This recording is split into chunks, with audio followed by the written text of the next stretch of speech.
finding several dates that you'll be able to put into your folder, and then you'll be able to narrow it down, and then you can get to a point where you start looking for specific date mint mark combinations. So it works well. Oh, Nova, you are in great shape. Yeah, when I was a kid, my dad owned a business as well, and I had access to the cash register. And, for those that have never heard it before, or aren't familiar, there's just something about the way silver coins sound when they hit other coins. It's just a distinctive sound. And I would hear it, or, at the end of the day, I would put together, several coins and just put them on their end like that. And the silver coins were immediately visible because anything after 1964 is what's known as a clad coin, which has that copper band down the side. The silver coins were beautiful, just silver all the way across. And, immediately you could see them immediately. So if it was a dime, quarter, half dollar, whatever it was, if I saw one in the drawer, boom, that went into my pocket, replaced with, the equivalent amount of money, so the drawer always balanced. But I miss those days because back when I was a kid, it was amazing some of the shit you could get in circulation. Nowadays, it's pretty much, they're pretty much gone. It's rare to really find something worthwhile anymore in circulation, but oh man, yeah, exactly. I mean, and when I was a kid, like I say, this is almost over 50 years ago, you could find mercury dimes in circulation. It was not uncommon.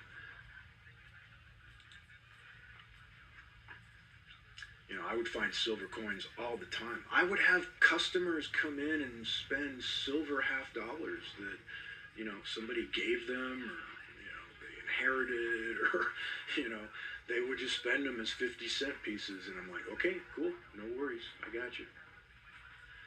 So, all right, this is a 1922 Philadelphia peace dollar, which again, has some marks and abrasions, but nothing terribly significant. That's what I'm looking for. Now, that is more of a rub mark. There is a little slice there too, but that thing going up and down, that is more of a rub or a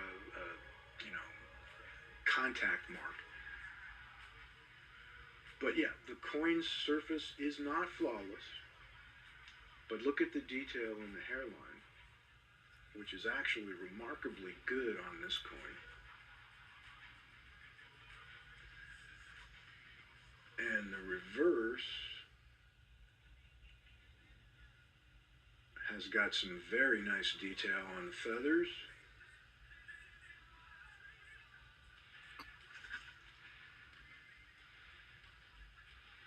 And again, not too terrible, but some bag marks and abrasions on the upper side there.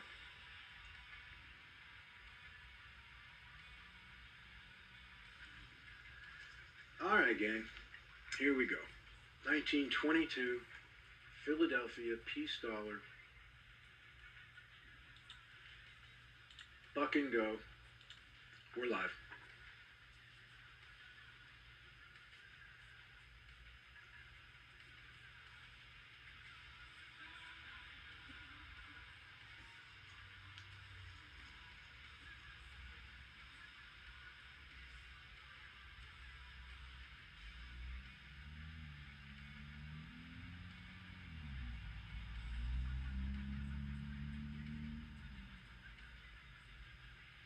Thank you, Gio. I should have asked earlier. I meant to. Is the music level okay? You can hear it. It's not too loud. I don't have to shout over it or anything.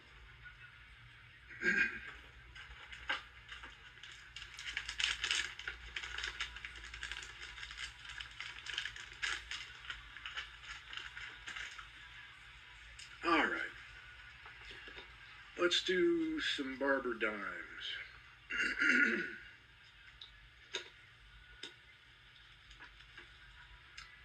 All right. Let's do 1898 Philly.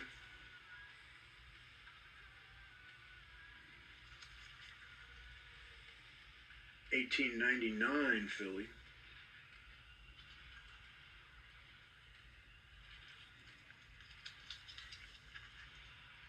And a 1902 Philly. Okay, cool. Just wanted to make sure it's not like overpowering or anything. But if you can't hear it at all, then it kind of defeats the purpose.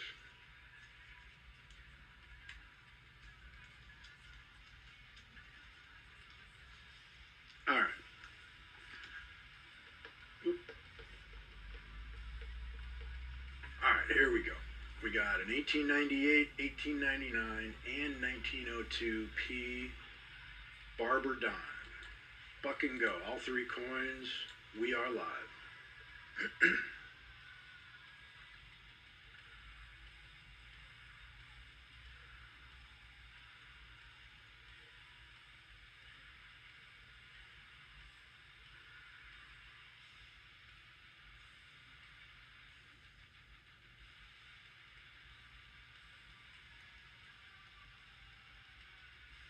Fraser, thank you, my friend.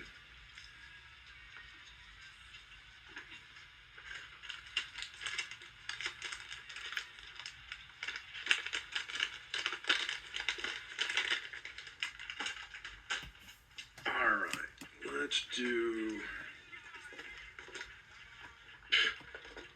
let's knock over everything I lined up, shall we?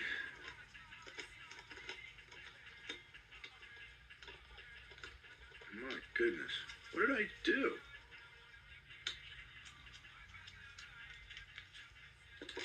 All right.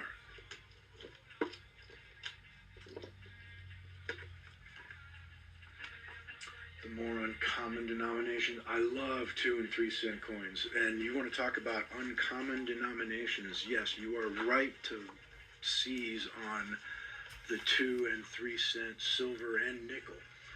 But unusual denominations. How do you feel about an 1862 half dime? I mean, that was like, seriously? And this one is a proof 61. I mean, damn. Gotta love that. But, alright, let's do this 57. Philadelphia, Washington quarter. Yeah, exactly. Weird but neat. Why they didn't just call it a nickel? I don't think we had nickels yet, is what it is. But, alright, so this one has 0.18 of an ounce of silver in it.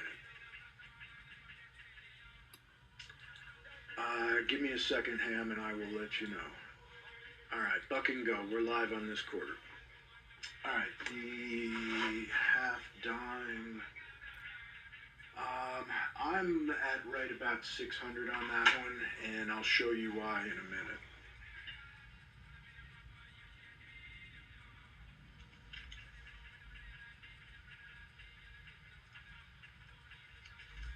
Thank you, Lynn. Part of the reason... Whoop, only one bag at a time, thank you. Part of the reason, obviously, is that it is an 1862 proof half dime, but it is also of the D.L. Hansen collection pedigree, which, if you're familiar with him at all, he's just legendary. This guy put together a collection unrivaled in history, basically. Every denomination of U.S. coin, every date, every mint mark, every variety, in essentially the best known or almost the best known condition for every single one. If you see his stuff on an auction site like I did and are able to get a coin with his pedigree, for less than 5 figures, literally, you've done well. I mean, it's not uncommon to see his shit going for 15, 20, 60, 80, 140,000, 200,000. You know, when you're talking some of the Morgan dollars and the better varieties and the better conditions, I mean, the guy is legendary. Like I say, if you're not familiar with him, do a Google search for the D.L. Hansen collection and be prepared to be wowed because the guy was legendary. But all right, let's do a couple of Denver Buffalo Nickels. We've got a couple of 36Ds, and these are not the three-legged variety. There is another variety of Buffalo Nickel. In 36D, they were known as the three-legged nickel because what happened is at the mint, on one of the particular presses that created coins for however long before it was caught, the die, the portion of the die that had, actually I think it was the rear foot back here, I forget, it might have been this one, it got filled up with debris. So when they would stamp the coin, it wouldn't imprint the metal. So only the other three legs were coming through for all the coins that were struck on that press with that die until it got changed. And those are known as the three-legged nickel. And those go for a large premium. You know, you're not going to get two of those buck and go like this is going to be. So here we go. 230-60 Buffaloes, buck and go. We're live.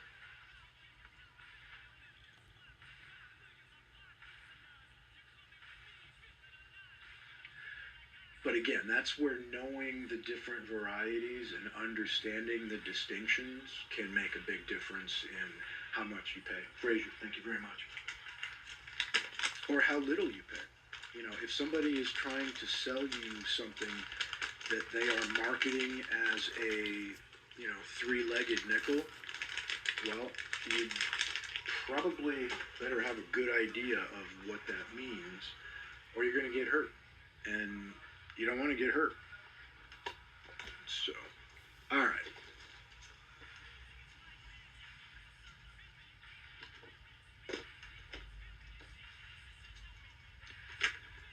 All right, let's do this. Let's do some more Barber Dimes. Let's do a 1903 Philadelphia.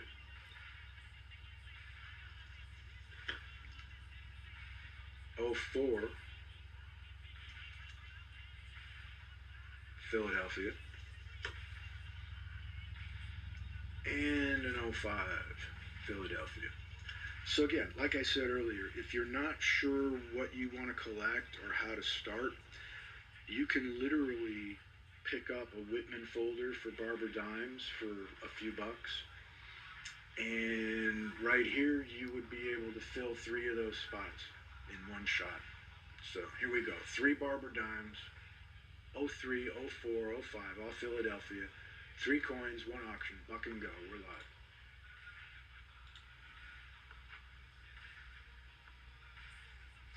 Well, exactly. The leg being removed is very different than having a legitimate variety.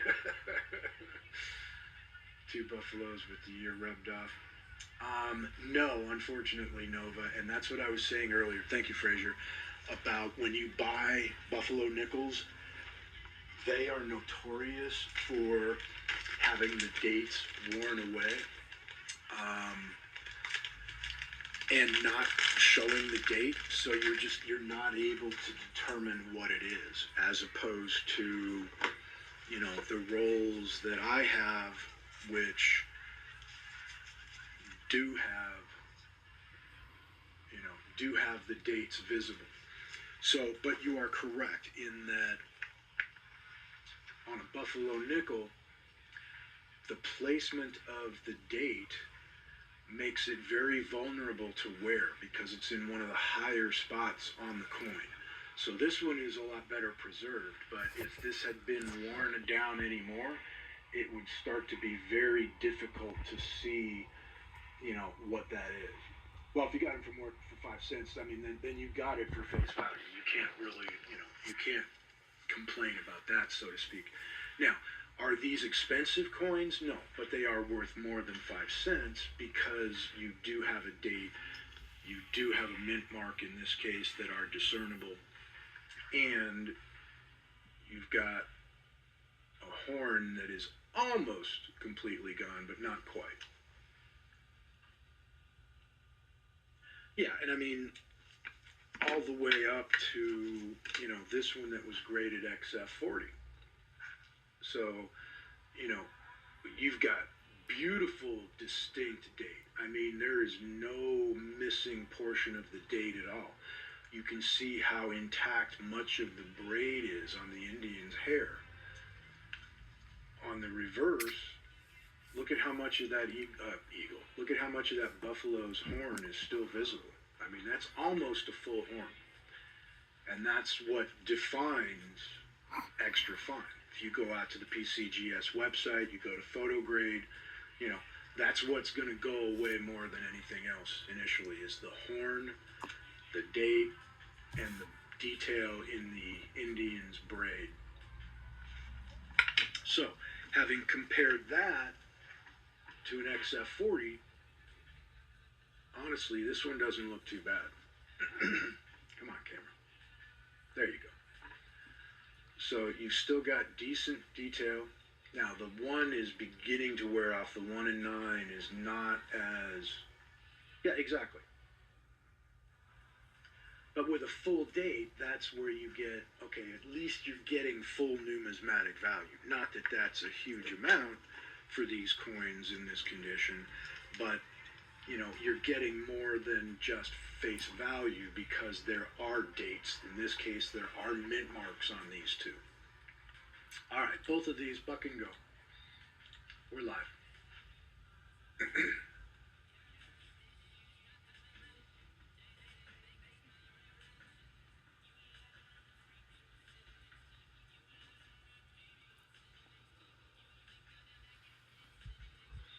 William, thank you very much. First time purchase, we appreciate you.